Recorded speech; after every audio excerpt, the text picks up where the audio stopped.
ça fait partie du jeu d'opposition droite-gauche, ça n'a strictement aucun sens. Ça joue à la marge. Quand on dit... Mais ce livre a un grand succès en France. Mais on est en pleine campagne électorale et tout ce qui est, clivant, tout ce qui est dans l'opposition a du succès.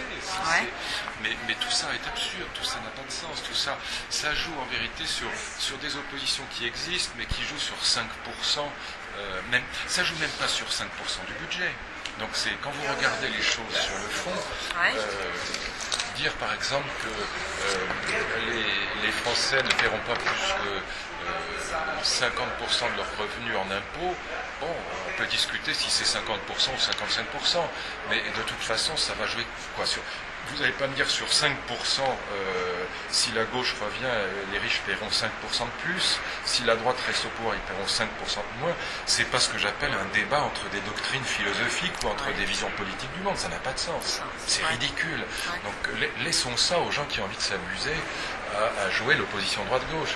Encore une fois, moi j'étais dans un gouvernement de droite, j'ai probablement plus d'amis à gauche aujourd'hui qu'à droite, mais ça ne change absolument rien pour moi, c'est idiot. J'ai des amis de gauche qui ont voté pour Nicolas Sarkozy, j'ai des amis de droite qui vont voter pour François Hollande. Tout ça, encore une fois, quand vous sortez du débat public et que vous parlez en privé, tout ça n'a aucun sens. Et pour 5% d'impôts, on ne va pas prétendre que d'un côté il y a Tocqueville et de l'autre côté il y a Marx.